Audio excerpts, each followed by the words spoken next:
Hola. Muy buenas. ¿Qué tal? Bien, con ganas, con ganas Qué, qué, qué alucinante verte del otro lado de la pantalla. y además, y esta vez planeado, no a traición como la última. Cierto, sí, sí, me lavé los dientes esta vez. ¿Cómo estás tú? Bien, bien, estoy en Buenos Aires, así Estás que en Buenos Aires. no tengo el suéter de la última vez, así que nada, muy conmovida de estar acá de visita, bueno, de estar como en mi salsa. Y bueno, y muy contenta de charlar contigo. Muchas gracias. Igualmente, siempre que hago estas charlas, me entra como el momento de pánico justo antes. A mí me pasa siempre, así que Siempre. somos dos. Como voy a empezar y empiezo a decir, ay Dios mío, ¿cómo empiezo? ¿Qué le digo? ¿No? Como es una cosa súper cíclica, ¿no? Que digo, ¿cómo empezamos? ¿Cómo empezamos? ¿No? Y digo, pues así, diciendo esto y viendo para dónde vamos. Y nada, pues contando un poquito también a la gente que se una. No es que sea esto una charla de promoción de tu libro, para nada, pero lo pienso enseñar y lo pienso nombrar y que piensen lo que quieran. Bueno, Eh, mi marido me dijo, lo llamé, dije, estoy súper nerviosa, ¿qué hago? Me dijo, habla del libro, habla del libro. bueno, yo creo que como en todas estas charlas vamos a empezar hablando de una cosa y a saber por dónde va la charla, ¿no? Pero lo que sí es verdad es que a mí me dieron ganas de invitarte a charlar, pues por el libro, ¿no? Y eso que te invité a charlar, casi, no sé si antes de empezar a leer el libro lo acababa de empezar, pero ya vi por dónde iba la cosa y dije, me apetece charlar con ella, ¿no? Por lo que contaba en el post, porque hay mucho reconocimiento, más que identificación, es como mucho reconocimiento, como que yo leo el libro y me reconozco mucho, ¿no? Y me Mm, gusta esto, ¿no? De decir, wow, ¿no? Como hay cosas que... Me acuerdo que me pasó una vez también en un curso de Eddie, que daba ejemplos y yo decía, madre mía, está dando exactamente los mismos ejemplos que doy yo. Y decía, como alguien le diga que doy los mismos ejemplos, va a pensar que le copio, ¿no? Me metía yo en estos líos, ¿no? Y luego pienso, bueno, es que cuando vas en el mismo camino mm. y intentas llevar una misma intención, es muy lógico y natural en muchos aspectos llegar a las mismas conclusiones, ¿no? Y Sí. No, te iba a decir que hace sí, poco escuché a este psiquiatra budista que me parece maravilloso y estoy segura que te va a encantar. Se llama Mark Epstein y pronto, muy bien, pronto estamos por empezar la traducción de su último libro que se llama El Zen de la terapia. Eh, ¿puedes repetir el nombre? Porque en un segundo el van a empezar a Zen, escribir. el Zen de la terapia. ¿Y el Igual, autor? Mark con K al final, Epstein. Epstein. Sí, Vale. como los otros malhechores que conocemos, pero no tiene nada que ver. Y bueno, es un libro fabuloso. Él también es autor de muchos libros que siguen un poco la confluencia entre el budismo y la psicología, el psicoanálisis. Él es practicante budista desde muy joven.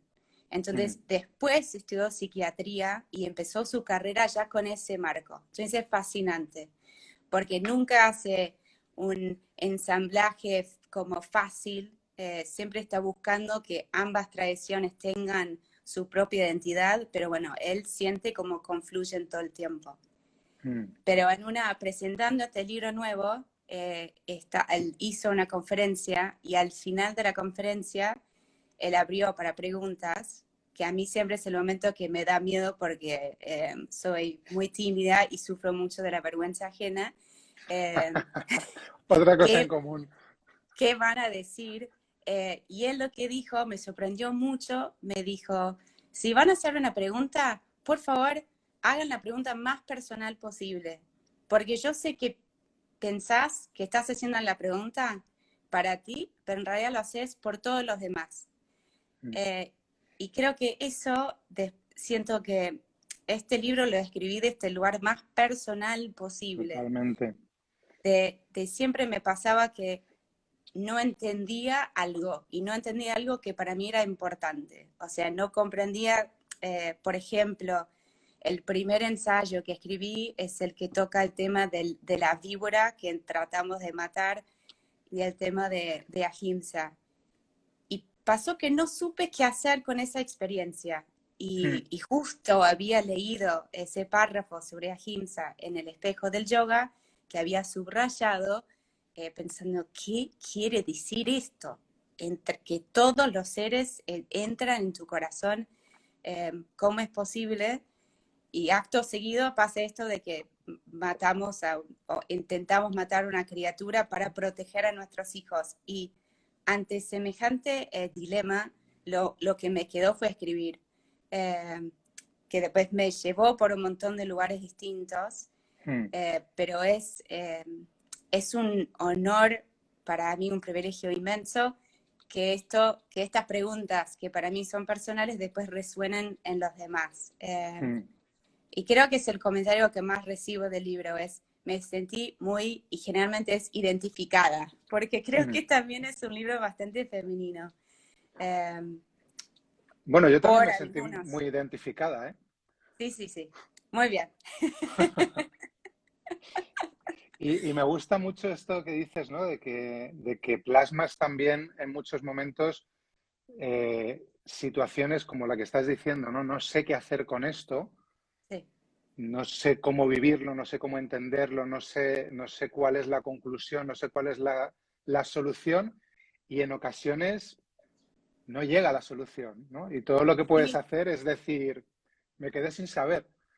Y esto es algo con lo que muchos nos podemos identificar también, ¿no? Con saber que muchas veces en el momento en el que estamos en nuestro proceso no llegamos a la respuesta, no la tenemos, y que sostener ese no saber también forma parte del trabajo que hacemos. Sí, es complejísimo, y creo que eso es algo que observé mucho en el proceso del libro, que voy llegando al final de un ensayo, por ejemplo, y me nace el impulso de, a ver, le encuentro la vuelta, le encuentro la forma, le pongo el sellito de El se broche. terminó. Y que no, que era totalmente deshonesto, que tenía que como volver a abrir un poquito, dejarle aire, y son las partes que siempre más retoqué, y donde también me sirvió mucho, porque estos ensayos los escribí a lo largo de 6 años, y me dio la oportunidad para volver a decir, me parece que en el momento caí en esa trampa de, sí, lo entendí. Y eso es algo que también les debo mucho a mis maestros, a Richard Freeman y Mary Taylor, que una y otra vez nos impulsan a permitirnos no saber, a bancarnos esa incomodidad. Y creo que también es un lugar donde volver a la práctica nos sostiene, o sea, nos sostiene en ese no saber, porque a veces la narrativa nos pone muy en jaque, como que es demasiado tentador buscarle el broche, pero en el cuerpo y respirando no nos aguantamos más la ambigüedad. Sí, sí, totalmente. Es curioso, ¿no? Cuánto nos cuesta no saber. Es como la necesidad siempre de posicionarse en un lado o en otro, y la inseguridad, el miedo que da poder decir no sé, ¿no? Yo lo reconozco mucho Sí. como profesor también, como esa exigencia que muchas veces tenemos los profesores a tener todas las respuestas, porque realmente creemos que como profesores tenemos que tener todas las respuestas y tenemos que haber llegado ya a, y cuando un alumno o una alumna viene a preguntarte algo y no lo sabes, es como, Dios mío, no, me voy a quedar en evidencia, tengo que encontrar una respuesta, tengo que decir lo que sea, ¿no? Para mí, en mi proceso como profesor, ha sido increíblemente liberador, ¿no? Como dejar al ego temblando, pero poder decir, no lo sé, esto no lo sé. Y Sí, aguantar que digo, me va a abandonar, se va a ir, va a decir que soy un horror de profesor porque no lo sé todo, pero es que no lo sé. bueno, pero qué más reconfortante, ¿no? Yo nunca me olvido de estar en la sala con Richard y Mary, y yo hice 2 veces su intensivo para Mm, instructores, y en un momento, y para mí estar en la sala con ellos, o sea, estaba encandilada en cada momento, los idolatraba por completo, o sea, ellos también te devuelven eso muy fácilmente, como que son un poco de teflón en ese sentido. mm. Pero Richard, alguien le hizo una pregunta y con todo su cuerpo se dio vuelta y dijo, yo qué sé, como que me estás preguntando a mí, yo no tengo la menor idea. Y dije, wow, ok.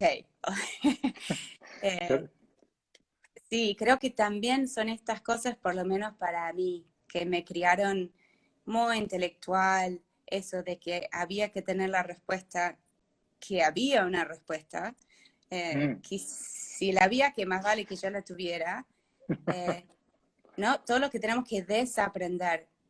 Y creo que por lo menos para mí, lo que la práctica, ¿no? Todo el primer camino es desaprender. Todo el rato es tremendo. Sí, sí, sí. Y creo que también me veo con los chicos, con mis hijos, con Oli, con Justina. Eso como que cuando nacieron sentí que tenía que entender todo y saber todo, que había una respuesta, que de noche tenían que dormir de esta cierta manera. Y ahora, cuanto más obvio es que no sé,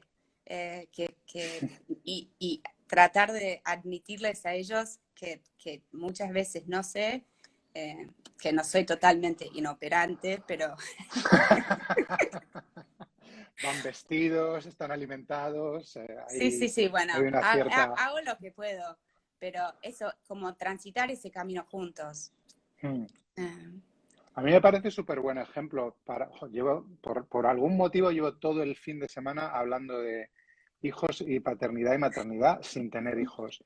Pero no sé qué está pasando, pero como que me parece un ejemplo maravilloso que un padre le puede decir a un hijo, no lo sé, como que le pueda dar seguridad en no saber, como que pueda darle permiso también para no saber, ¿no? Como no, y no tener esa presión de tener que dar todas las respuestas y tener que abarcarlo todo.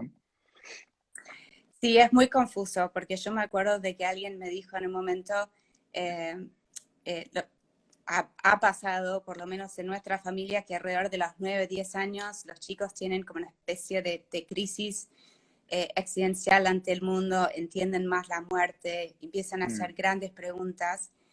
Y alguien me dijo, es muy importante que les digas exactamente, que vos sabés lo que crees con mucha fe y darles esa seguridad. Y creo que hay verdades que sentimos que podemos dar, ¿no? Y podemos ofrecer, y después está claro que hay otras verdades que tenemos que dejar más abiertas. mm, Y yo sigo, o sea, creo que donde más principiante soy es en el vínculo, donde más vuelvo a, no a cero, pero a reiniciar, ¿no? A mm, darme cuenta de que, por ejemplo, me pasó mucho con la docencia en el yoga, que de repente en un momento me sentía como bastante cómoda en la sala, bastante cómoda ajustando, me había formado, ¿viste? Bastante, mm, eh, pero de repente, a raíz de muchas cosas, una lesión, crisis en nuestro linaje, dije, yo no tengo idea en el fondo qué significa enseñar esta tradición y necesito tomarme un tiempo y reevaluar un poquito. Y ahora estoy volviendo un poco a las pistas y eso también, para mí, por lo menos para mí, fue increíble, como darme ese tiempo para reflexionar un poquito y ahora retomar justamente con más soltura para no saber. ¿Y qué has entendido en este tiempo de reflexión o qué ha cambiado en tu forma de entender la enseñanza? Bueno, que me interesa todo lo más básico, o sea, lo más básico. Siento que ahora lo único que realmente podría concentrarme en el saludo al sol eternamente, como que me resulta lo más fascinante y que está todo puesto ahí. O sea, supuestamente Borges dijo que todo un cuento debería estar presente en la primera página. Mm, Eh, el de se viste todo tiene que estar ahí presente. Y creo que también es como que el universo entero está puesto o está vivo en esos movimientos y también mm, en esa cualidad de entregarnos, ¿no? De ese tipo de rezo con el cuerpo. mm, Eh, Porque creo que también como a mí, creo que a muchos que somos más grandecitos nos han pasado que tenemos un recorrido en el cuerpo también. O sea, yo por lo menos de más chica mi cuerpo me respondía siempre, hasta demasiado bien. Y por eso le falté bastante respeto mm, de muchas formas, ¿no? Como muy desafiante. mm, Y en un momento en mi práctica de asana, por ejemplo, me sentí bastante ilimitada, como que probaba cualquier cosa con toda la confianza de que me iba a salir. Eh, y dando 1000 horas de clase, practicando muchas horas yo, con 2 hijos chiquitos, corriendo por todos lados, y un buen día eso me llevó a una lesión muy dolorosa y que llevó mucho tiempo curarse. Y fue una gran crisis para mí. Entender la práctica de otra forma, de ir más hacia ¿no? Lo que se llaman, o lo que Richard y Mary llaman las formas internas ¿no? de la práctica. Eh, y después eso se duplicó como me pasó exactamente lo mismo, una forma mucho más intensa cuando descubrí que tenía un tumor en la tiroides y me tuvo mm. que operar. Y ahí se me redujo mi práctica al ras de la tierra y me volqué mucho más a la meditación y sobre todo a la meditación de meta, ¿no? De la bondad amorosa. Mm, Entonces volví a la enseñanza de yoga y volví a mi propia práctica después de esa experiencia con otros ojos, como claro, sintiendo que le encontraba lo máximo en lo mínimo. Y eso me cambió rotundamente para bien, muy agradecida. Y entonces cuando quiero compartir algo con otra persona, quiero compartir eso. Mm. claro. Qué bueno para tus alumnas y alumnos.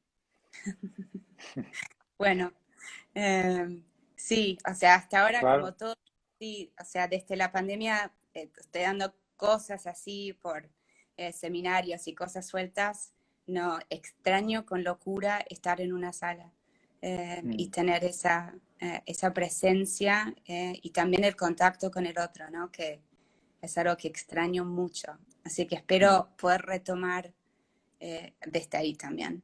Mm. Qué bueno. Me viene esto que dices de cómo empezamos, cómo empezaste, ¿no? A hablar de esto de ponerte muy personal, ¿no? De Mm. que cómo llegan las cosas cuando estás siendo personal, ¿no? Y cómo lo bonito de este camino como profesores, que cada vez tengo un poco de más problemas con la palabra profesor, aunque sea algo fácil para entenderse, ¿no? Para comunicarse, ¿no? Eh, que realmente es un tipo de experiencia que propicia mucho el encuentro personal, ¿no? Y que Mm. esto de que uno practique y esté en el camino y le vayan pasando cosas, como cuando puedes poner todo eso que te pasa al servicio y puedes ponerte personal y puedes mostrar realmente lo que te pasa, ahí ocurre una conexión que para mí ahí está el tema sanador, en la Mm, relación, ¿no? Como que el tema sanador está en el encuentro sincero, personal, que no tiene que ver con yo sé más que tú y sé lo que te mm, conviene a ti, tiene más que ver con, a mí también me pasa, o a mí me pasó hace 2 años y me va a pasar dentro de un año también, y mira, a mí me ha servido esto, y cuéntame sí. cómo estás tú, y yo te cuento cómo, ¿no? Y ahí es donde ocurre realmente para mí lo bonito y valioso, y creo que ocurre mucho en tu libro, o sea, yo diría que es un libro muy terapéutico. No sé si esto lo escuchas bien o a tu pesar por tu historia, pero, pero es un libro muy terapéutico en el aspecto de que, bueno, que es, sí, como que hay muchas cosas que sanan, porque Mm, hay mucha conexión, hay mucha identificación, mucho alivio también, ¿no? Cuando, mm. cuando ves a alguien, cualquiera que lo lea, ¿no? Que, que que es capaz de mostrar tanto lo que tú muestras, ¿no? Como que muestras muchas de las cosas que tienen mala prensa en la tradición, ¿no? Que todos hacemos a escondidas o que hacemos que no hacemos o que, ¿no? Y entonces es sanador porque das permiso a quien lee. Es como, mira, oye, esta persona le pasa esto también y habla abiertamente y no le importa o sostiene lo que puedan pensar de ella, pero aún así para ella es más importante mostrarse como es que lo que puedan decir, ¿no? Todo esto a mí me parece súper generoso y muy sanador. Bueno, desde ya muchas gracias. O sea, yo escribo desde muy chiquita, o sea, desde los 6 años que siempre tenía lápiz y papel cerca, y para mí siempre fue extremadamente terapéutica la escritura. O sea, Mm. de adolescente escribía poemas así, hiper dramáticos y súper sentidos. A modo seguramente de no mandarme cagadas mayores, ¿no? Claro. Eh, que también las mandaba, pero sí, o sea, la escritura creo que para mí es un arma de doble filo, como muchas cosas, de que me permite, es un poco como cuando meditamos, ¿no? Que, o sea, yo jamás me propongo meditar para aquietar la mente, sino que estoy ahí más de testigo de ver lo que me está pasando, ¿no? Por lo menos en esta vuelta de la vida. Y en la escritura me pasa algo muy parecido, ¿no? De que es un marco que me permite conocerme, ¿no? Y de ver como que el proceso muchas veces, o sea, no tengo idea hacia dónde voy. Una vez tuve una profesora en la facultad que lo describía el proceso como que estás manejando por la niebla y solo ves la rayita amarilla a 1 metro. Pero bueno, seguís con fe de que no vas a caer por la borda. Eh, entonces, en este proceso de la escritura que me permite verme, conocerme, hacerme unas preguntas que son a veces duras, pero que siempre para mí me alivia planteármelas y ver todos los lugares donde me engaño, quiero tapar, ¿viste? Me quiero escabullir. eh, o sea, creo que es el capítulo sobre la fe, lo pateé todo lo que pude. Y el del matrimonio, a diferencia, o en la pareja, lo escribí como para salvarme la vida en ese momento. No sabía qué hacer. Estaba tan angustiada. Mm, Pero bueno, justamente como no caer en una narrativa que me encierra, que hace, o sea, volvemos a esto de no saber, ¿no? Como las narrativas son fabulosas y, o sea, todos nuestros mitos son narrativas y la Bhagavad Gita es una narrativa, o sea, realmente nos dan un marco y sentido y nos inspiran. sí. Y esto lo dice Eddie Starr muy bien en su libro Una cosa sencilla, pero cualquier narrativa también es una cajita. Mm, Eh, entonces, ¿cómo logramos manejar esta tensión, ¿no? De doy forma a las cosas, pero no creo una jaula, ¿no? O sea, le pongo palabras, pero trato de no simplificar demasiado. Entonces, Mm. para mí, suponete cuando mis hijos eran chiquitos, siempre te dicen, bueno, anotá todo lo que dicen, ¿no? Arma un cuaderno y escribí todas las cosas que después te olvidás. Vaya trabajo. Bueno, pero sí, pero yo justamente decidí, como escribí toda mi vida, Ujú. que eso era una cosa que no iba a escribir, que yo iba a estar presente con ellos Mm. y permitir que todo eso, ese registro quede en otro plano. Y creo que es la única vez que lo logré hacer, como Qué decir, bueno. eh, manos libres. Eh, así que creo que por lo menos para mí pasa eso, que la escritura es una gran terapia y una enorme tentación. Y entonces creo que también es muy reconfortante para mí saber que si otros se sienten identificados o identificadas, significa que dejé espacio suficiente para que entren. Claro. Eh, que me imagino que pasa lo mismo en tu sala de asana, ¿no? De yoga, que es una serie que hacemos, que las posturas son ciertas, pero creas un ambiente suficientemente generoso para que la gente se pueda expandir sin sentirse, ¿no? Que les das dando una receta, ¿no? Espero que sí. El propio proceso de desaprendizaje del que Mm, hablábamos antes, yo creo que también es un proceso, no es de todo el mundo. Yo, desde luego, como profesor también lo he vivido como profesor, porque creo que eh, los profesores occidentales que nos aventuramos a ir a Mysore mm, a practicar allí y aprender mm, del linaje, eh, bueno, aprendemos de una forma muy india, ¿no? Y mm, la misma forma en que, voy a hablar otra vez de la paternidad, de la misma forma en que los padres aprenden a ser padres muy condicionados por cómo han sido enseñados por sus padres, ¿no? Por lo que han visto de sus padres.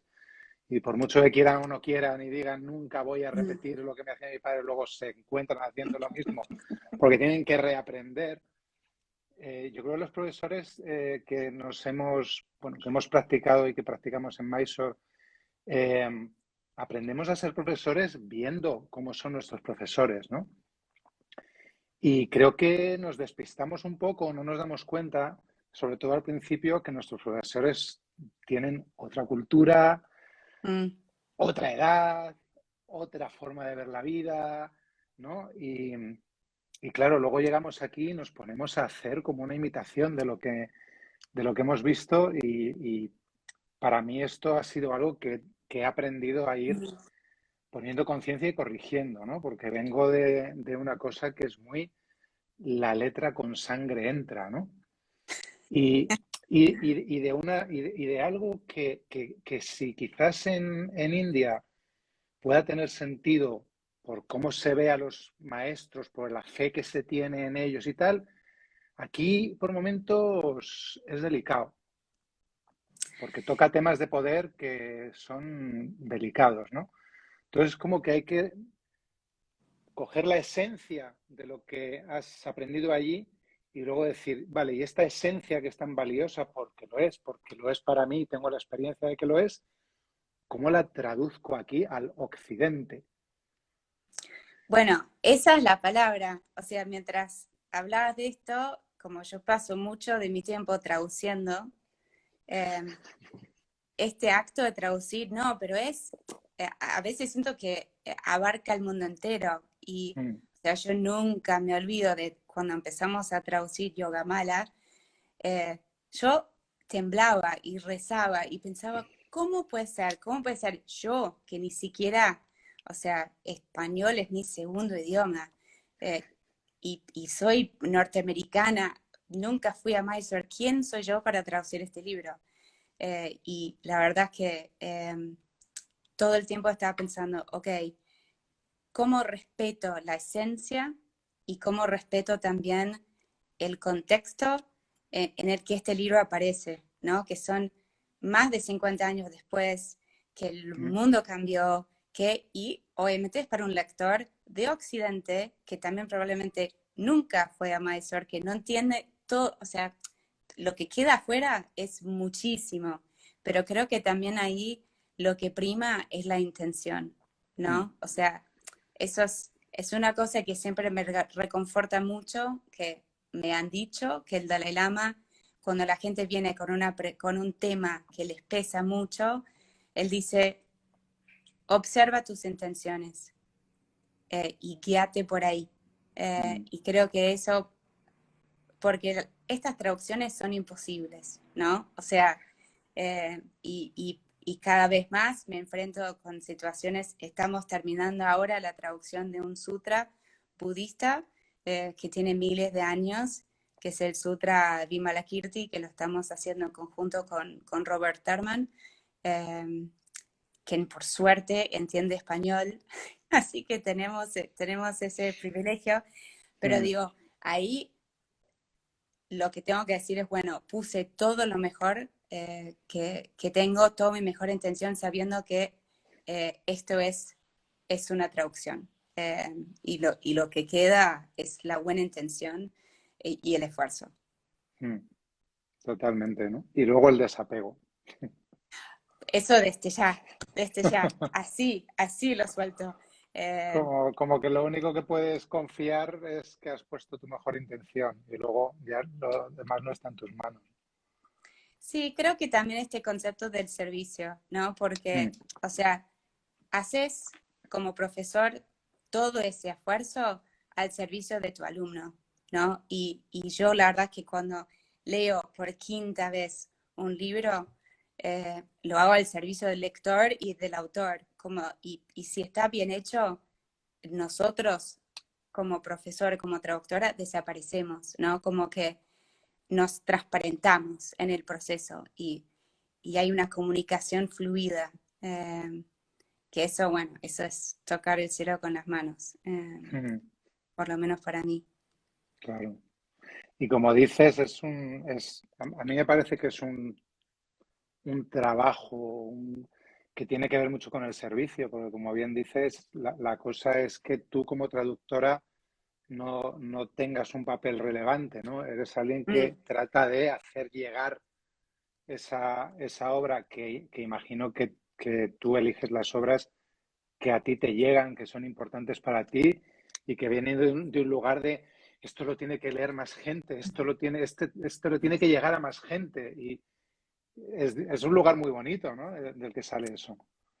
sí, bueno, la verdad es que toda la colección, que ahora son 12 libros, ahora vienen un montón más, todo nació Mm, porque simplemente vi que no había libros para los practicantes que no tenían un excelente nivel de inglés. Y también mm, en América Latina tampoco hay libros. O sea, todavía es difícil conseguir un libro que de donde vengo yo con todos los privilegios del acceso a la información, me choqueó mucho. Dije, esto no puede ser. Entonces dije, bueno, pude traducir Yogamala, lo ofrecí a muchas editoriales distintas gratis. Dije, les doy mi trabajo gratis, solamente publiquen este libro y prometo que lo van a vender. Y me dijeron que no. joder. Y me acuerdo, en un momento hablé con Eddie Stern, que yo estaba en un seminario con él, Mm, y con todo lo que él tiene, siempre lo que está haciendo, me dedicó su atención, su corazón, y realmente me dio la confianza de que lo podía hacer. Y al poco tiempo, el hilo de Ariadna me dijo, dale, lo hacemos. qué bueno. Eh, y, y claro, y después me dijeron, bueno, si ya hacemos un libro, hacemos más. Y ahí ya fue como me pellizcaba de no poder creer que de repente estaba uniendo todos mis grandes amores, que el yoga, que la práctica, que la escritura, o sea, pero bueno, nació de eso, de un deseo súper sencillo, de esto Mm, se debe conocer, se debe compartir. Y simplemente yo caí en el buen momento para ser parte de ese proyecto. Eh, y nunca, creo que si me hubiera propuesto, vamos a traducir libros del Dalai Lama, nada, no llegaba a ningún lado. O sea, que ahora está pasando, ¿no? Ahora, qué ahora bien. sale un libro precioso de su vida ilustrada, eh, pero son cosas que no puedo, todavía me cuesta entender que suceden. Pero Mm. bueno, nacen de un impulso muy genuino de la editorial, bueno, de toda la gente que trabaja conmigo, y es un privilegio inmenso. Qué bien, hay mucha gente por aquí dándote las gracias por eso. Ah, Y es normal, sí, porque, bueno, como bien dices, ¿no? Das la posibilidad, la oportunidad nos das la oportunidad de acceder a mucho conocimiento que de otra forma no sería posible. sí, igual para mí, o sea, imagínate que, no sé, es como pasarte tiempo con los actores que más, o sea, me Mm, paso, sí, sí, claro. vivo empapada en estos textos, que es lo que, o sea, es un placer total. O sea, me alegro mucho que esté al servicio de los demás, pero lo disfruto un montón. Pero eso es perfecto. Es perfecto, ¿no? Si encuentras la fórmula en la que puedes hacer un servicio a los demás y tú además te sientes realizado y encima puedes vivir de ello y como que ¿por qué no tener todo el pack, ¿no? No tiene por qué Bueno, ser vivir de eso, la, la, esa es la la, parte más compleja. esa es sí, sí, suele serlo, ¿no? Ya es como la lotería redonda, cuando además puedes vivir bien de eso, ya es como todo, pero bueno, algo hay que sacrificar un poquito. Obvio, Por algún obvio, lado hay que pagar. obvio. Pero sí, y esto pues también me lleva un poco a otro tema que hemos hablado alguna vez, del, esto es una manera de que yo entiendo que tu práctica te ha llevado de forma natural a querer volcar los beneficios a la sociedad, ¿no? A Mm. hacer un servicio a los demás, ¿no? Y hay muchísimas formas de hacer un servicio, ¿no? Y esto es un servicio claramente, ¿no? Y, y está este tema, ¿no? Que hablábamos del peligro, y yo creo que en el libro también lo mencionas, ¿no? El peligro de que la práctica se vuelva algo tan de mirarme, trabajarme, que acabe siendo algo muy egocéntrico Mm. y que te acabe alejando realmente de la sociedad, ¿no? Y esto para ti es importante eh, y yo creo que es a donde te tiene que llevar realmente la práctica, ¿no? Mm. Como eh, que está bien que en un primer proceso esté muy puesto en uno porque tampoco sé cómo de utilidad o cómo de útiles podemos ser a la sociedad si no sabemos ni quiénes somos, ni hemos encontrado la compasión en nosotros, ni hemos encontrado el dolor para poder empatizar con el dolor de los demás. Como que hay toda una parte primero de enterarme de quién soy, ¿no? Pero cuando como me quede solo en quién soy, cuál es mi camino, mi crecimiento, mi espiritualidad, mi iluminación, al final, ¿no? Como suena, es muy tópico, ¿no? Pero como que muchas veces los mayores egos se encuentran eh, en en los ambientes espirituales, ¿no? Bueno, no, o sea, viste siempre el ejemplo de Ravana en el Ramayana, ¿no? Que el demonio en realidad es un alto yogi, es un mega practicante, tal de que Mm, puede quedarse sobre un pie durante 10.000 años, haciendo las austeridades más impresionantes para adquirir poder, ¿no? Y después está la decisión de cómo la usás. sí, Y sí, eso tal cual, o sea, mi proceso fue primero conocerme, volver a mi cuerpo, volver a eso, a un lugar de poder estar de un mínimo servicio a mí misma, a los más cercanos, ¿no? Que yo tenía alrededor. Y después, recién ahí, preguntarme, bueno, ¿ahora qué hago con esto? ¿No? O sea, ¿hacia dónde voy? ¿Voy hacia la tercera serie y filmarme? O me voy, que igual no me sale, así que nunca llegué. O voy hacia otro lado. Y creo que por lo menos me pasó a mí, como he sufrido mucho de ansiedad en mi vida, y como el yoga me trajo tanto alivio en personal profundo, dije, chao, esta herramienta, si la queremos reducir a eso, la tenemos que brindar a toda la gente más necesitada.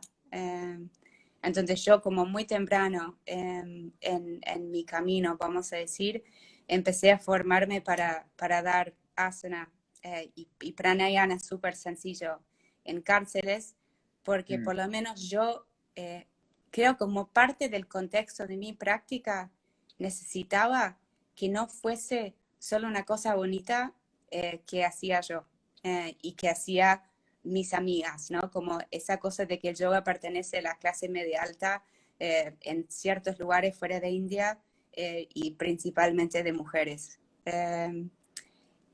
Y esa experiencia de primero formarme, que fue bastante tiempo, que trabajaba con Anmox en México, y después empezar a trabajar en cárceles acá de máxima seguridad, fue un poco parecido al proceso de la enfermedad que atravesé, ¿no? Como que me trajo de vuelta a la esencia de la práctica y me hizo entender que realmente esta práctica es para todos y para todas.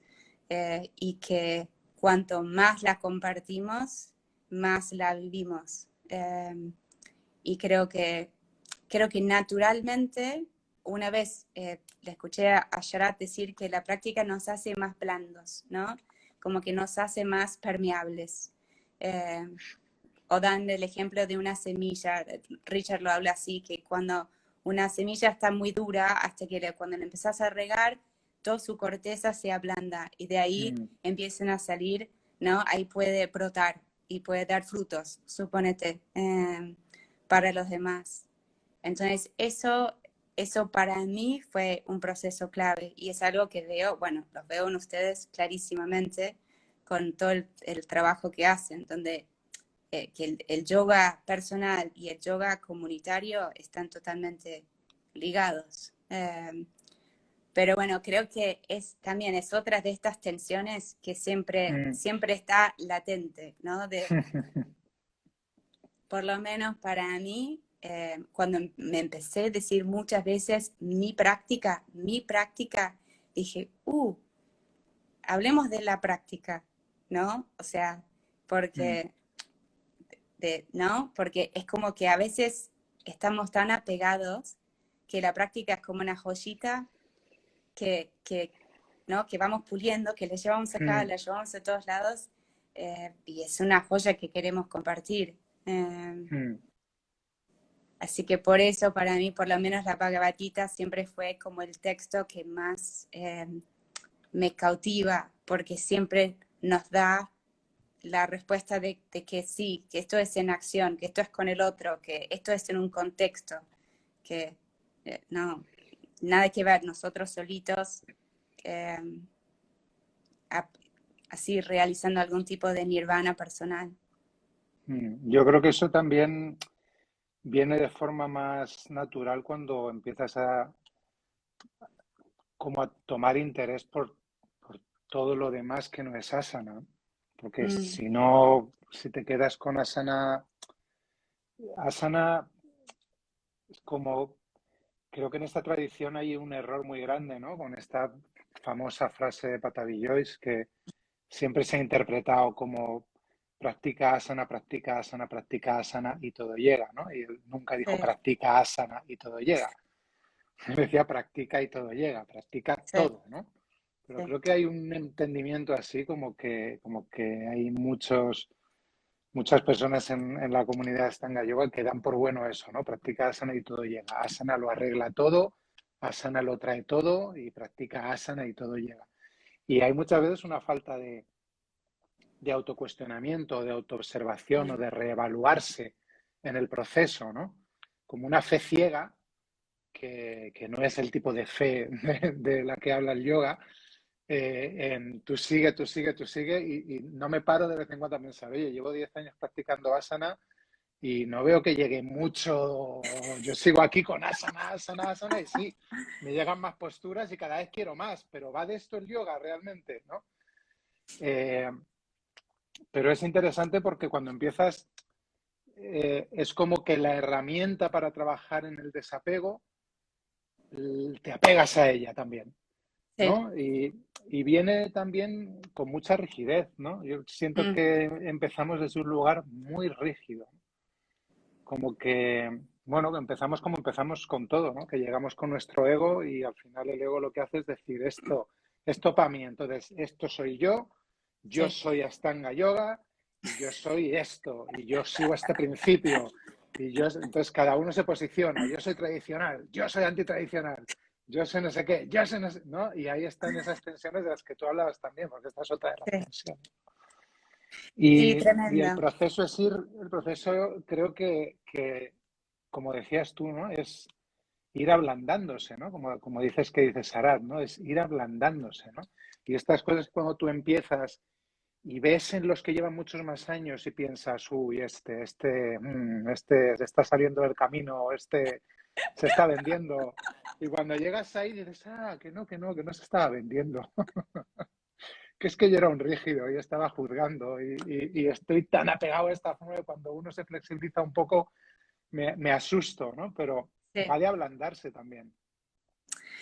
Sí, yo nunca me olvido me fui varias veces a la Ashtanga Yoga Confluence, esta cosa increíble que se dio un par de veces en California, donde Mm. se juntaban eh, muchos de los profesores occidentales y daban prácticas Mysore en así la sala de hotel, ¿no? Con 200 personas, pero Mysore, y Ah, daban sí, vueltas sí, y sí, sí, sí. muchos, o sea, para mí era como estar en la sabana africana a ver que estaba elefantes y gacelas, o sea, pasaba Total. Dina Kingsford, pasaba Eddie, pasaba Richard, pasaba Tim Miller y uno te ajustaba, te abría la cadera y el otro te lo cerraba. Y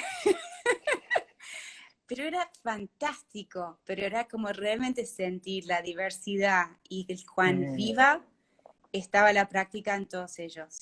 Y que no, y después había conversaciones, ¿no? Donde charlaban sobre sus experiencias y compartían lo que les pasaba.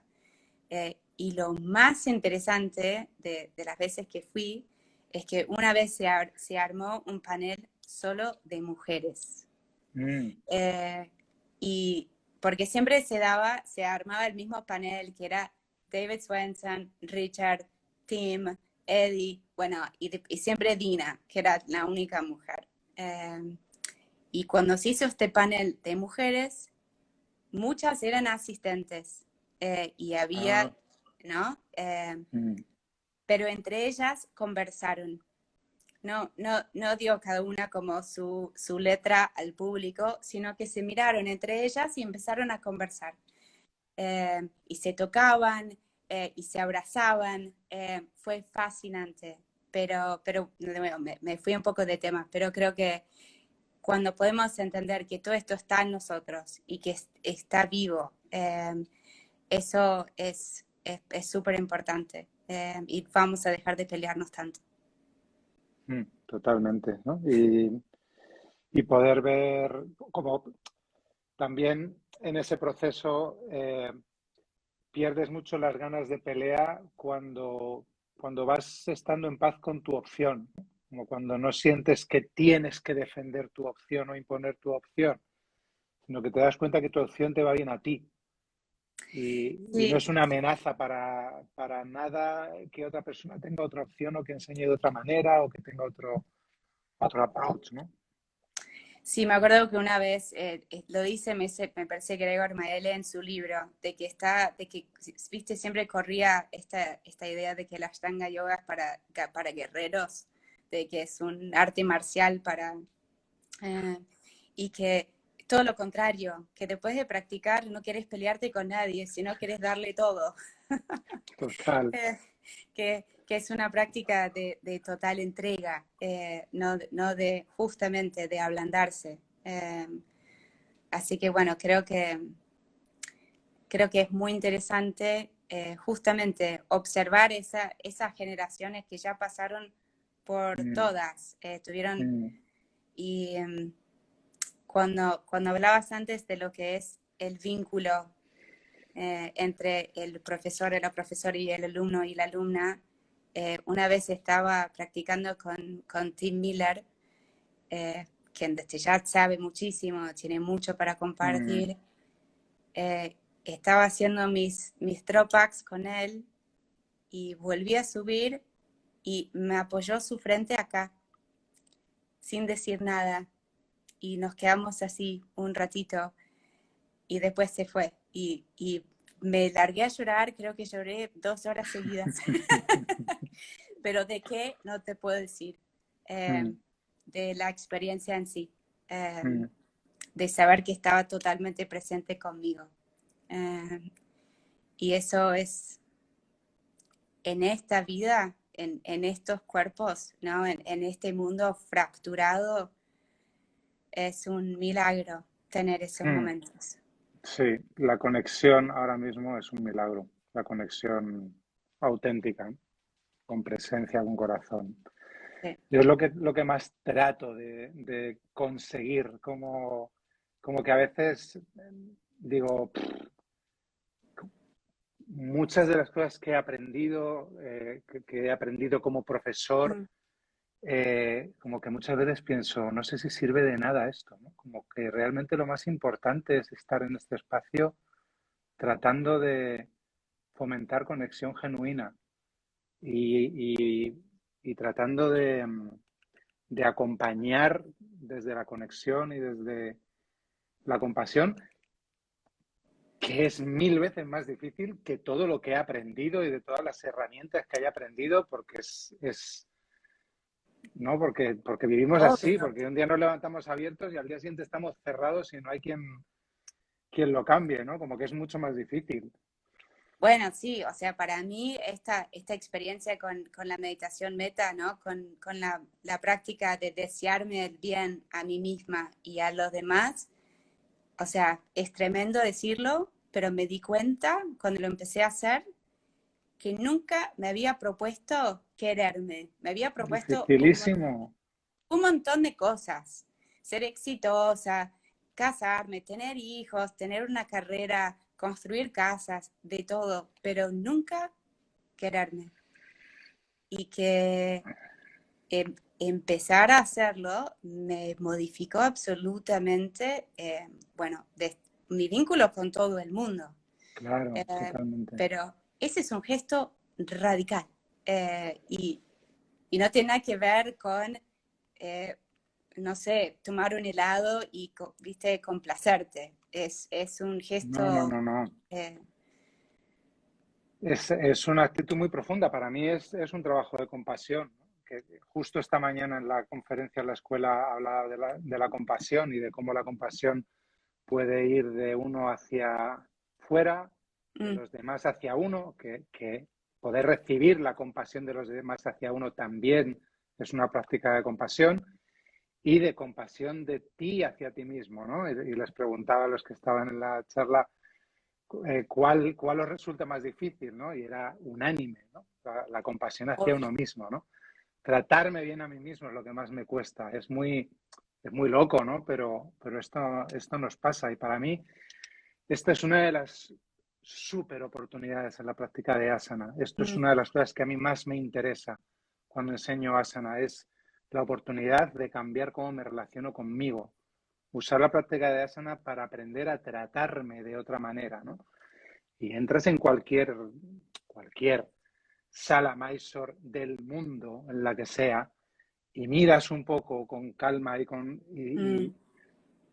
hay veces que dices, esto es una sala de maltrato, Exacto. esto no es una sala de yoga, ¿no? Yo recuerdo que Sí. la última vez que me ofrecí de asistente de mi profe de Sarate en Mysore, dije última vez porque me volví el asistente menos popular de la remesa de asistentes de ese mes porque realmente a la gente que la veía súper tensa, con la respiración Mm, disparada, intentando ir más lejos, intentando hacer catch y no sé qué, les decía, no te voy a intentar agarrar los tobillos con esa respiración porque no quiero colaborar a esto, ¿no? Entonces, la gente me huía ya, ¿no? No voy a decir que todo el mundo, porque no es todo el mundo, ¿no? Pero había mucha gente que me huía, ¿no? Pero como que digo, no quiero colaborar con esta falta de compasión que tienes hacia ti mismo porque es, ¿no? Como que es importante tener ese laboratorio diario de poder observar cómo me trato y en muchísimos casos cómo me abuso, cómo me exijo. Y esto es lo que se puede ver, ¿no? Porque luego aquí están pasando otras muchas más cosas, cómo me juzgo, cómo me reprocho, cómo me castigo. Y volver cada día a la esterilla, observando esto y haciendo un esfuerzo consciente por tratarme mejor. Esto es como el gran regalo, ¿no? El primer gran regalo, bueno, quizás. sí, sí, o sea, yo creo que, o sea, dos cosas, perdón, yo siempre cito a Richard porque no lo puedo evitar, pero Claro. una cosa que él siempre dice en las prácticas Mysore cuando da vueltas es, escuchen, atentos, Ashtanga Yogis, Ahimsa empieza en casa. Y esto realmente es algo que nos cuesta mucho y creo que también muchas veces ha dicho que mal llevada, que digo que esta práctica es la mejor forma de autotortura que, Completamente, que se ha inventado. Y creo que completamente. qué bien tener a profesores como tú con esa mirada, ¿no? De cómo les doy o cómo nos damos permiso para Sobre todo cómo me doy. amigarnos, claro, cómo Sobre me todo doy, cómo me doy. claro, para amigarme y a través de esto, que es increíble esta práctica, de, de experimentarme desde la bondad y la compasión. Porque todos los días está la oportunidad, ¿no? De gozarla, de cagarla, y todo lo que hay en el medio. En el Y creo medio. que también, ¿no? Cuando cantamos el mantra al final, de recordar que, oh, esto en realidad es para los demás, no es para mí. Es que todos y todas y todos Mm. seamos libres y felices. Que no es algo que me agarro, que me meto, que me aferro, sino que me lo ofrezco a mí y ofrezco a todos. Mm. Y la cosa de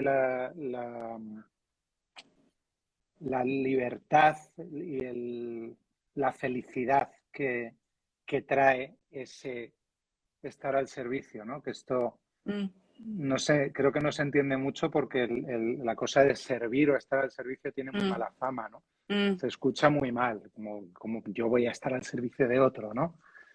Pero estar al servicio que tiene mucho que ver con la compasión también, ¿no? mm, Eh, ¿Cuántos estudios científicos hay ya que te dan una lista inmensa de los beneficios para uno, ¿no? De cómo se claro, desarrolla la felicidad, de cómo se desarrolla la resiliencia, de cómo se segregan hormonas, todos los procesos que ocurren físicamente cuando te entregas a los demás, cuando estás al servicio de los demás, ¿no? Que es lo que llama el Dalai Lama egoísmo inteligente, ¿no?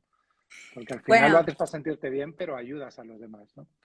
claro, bueno, y creo que también esta cosa de que nos olvidamos todo el tiempo y nos acordamos, bueno, me pasa a mí, que estamos conectados, o sea, Mm, y eso es innegable.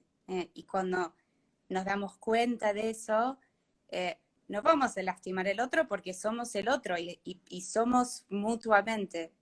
mm, Entonces, es como es inevitable ahimsa si caemos en la cuenta de eso. Y si esta sí, pandemia no nos recalcó que estamos todos ¿viste? Conectados, no sé cuál es la... no sé qué eh, más va a pasar. Pues, sí, y siguen pasando cosas, ¿no?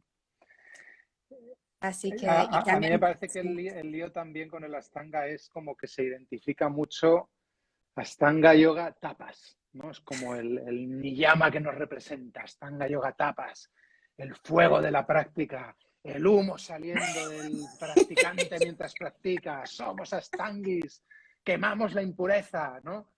Pero siempre dices, bueno, pero Tapas es el octavo y está sostenido por todos los demás llamas y niyamas. Y el que sostiene todo es Ahimsa. Por lo tanto, tapas sin ahimsa no es tapas, ¿no? no. Ese esfuerzo está en todo. Ese esfuerzo en ahimsa también. Ese esfuerzo en la relajación también. Ese esfuerzo en la concentración. Y es el esfuerzo justo que puedes hacer hoy en la práctica de asana. Pero si ese esfuerzo implica dañarte, se acabó el yoga. En ese mismo momento se acabó el yoga.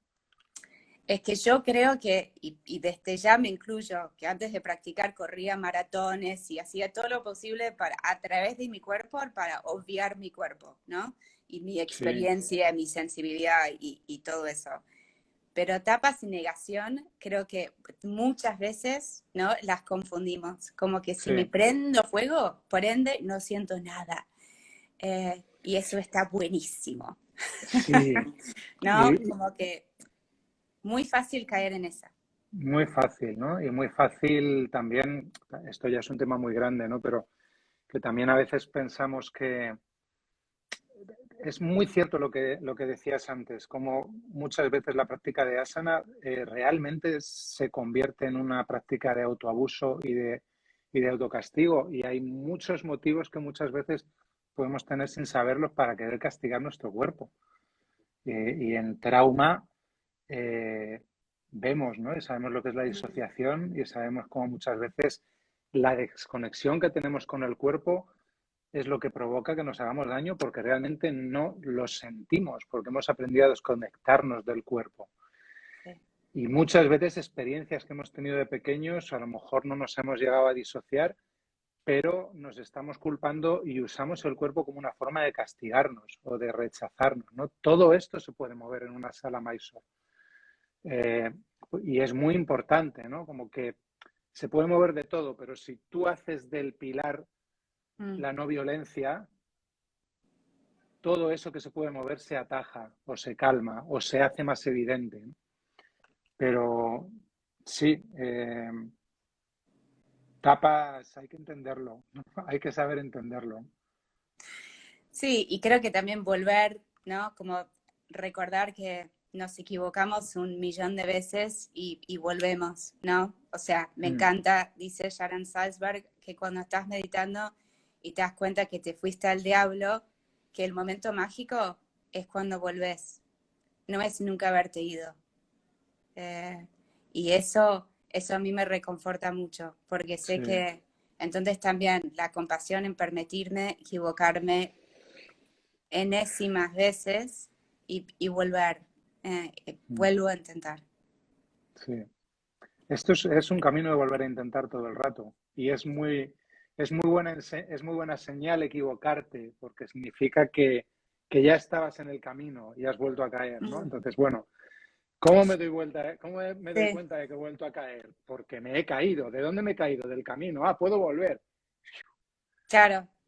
Sí, este psiquiatra Mark Epstein que mencioné, él es muy amante de Winnicott, ¿no? El psicoanalista infantil británico que hablaba, viste, de la madre suficientemente buena. Mm, Y él, yo me refugio mucho en esta idea, pero de que lo importante en el vínculo entre madre e hijo es la mamá se equivoca un millón de veces, ¿no? Hace como pequeños daños, pero los mm, va reparando, claro. ¿no? Entonces, con cada reparación, el niño o la niña entiende que como si fueran costuras, ¿no? Como que se va reforzando el vínculo y el tejido del mundo mismo, ¿no? Mm, Entonces no es en no hacer el agujerito con el alfiler y volver, ¿no? Como que equivocarnos y volver, y que ese es el proceso que nos da seguridad. Y desde esa totalmente. base, como que a mí me da mucho coraje. Totalmente, totalmente. Como te decía, como te adelantaba, en estos directos el tiempo vuela y Sí. o sea, yo me siento como que no hemos ni empezado casi, que podríamos estar horas hablando, pero bueno, como siempre digo cada vez que me pasa esto, pues va a haber que hacer más. A lo mejor tenemos que hacer tienes que ser como una invitada recurrente. Ay, por favor, nada, un lujo. Ustedes me han acompañado tanto a mí, no saben, no se dan la idea. Las veces que he escuchado sus directos, la verdad es que una compañía increíble. Me honra mucho, sinceramente, ¿eh? Muchas gracias. Oye, pues tenemos el tema de las preguntitas, Uh, ¿vale? Ya sabes Listo. que cada invitado o invitada deja una pregunta al siguiente, así que voy a mover este cacharrito para ponerte la pregunta de Jauma. Le voy a dar la vuelta a la cámara, a ver que me salga. Ahí está. Y a ver, espero que lo escuches bien. Vamos allá. Perfecto. Pues mira, le preguntaría dos cosas. La primera es, si tuviera un libro donde está escrito el resto de su vida, ¿lo quemaría? No, la pregunta no es si lo leería o no, la pregunta es, ¿lo quemaría o lo conservaría porque si no lo leyera pensaría que aún así tendría momentos de debilidad donde recurriría a él? Oh, qué interesante. Esta es la primera, porque Esta sería te una hace pregunta. dos. Y la otra sería, está relacionada con eso. Imagina que este libro está escrito.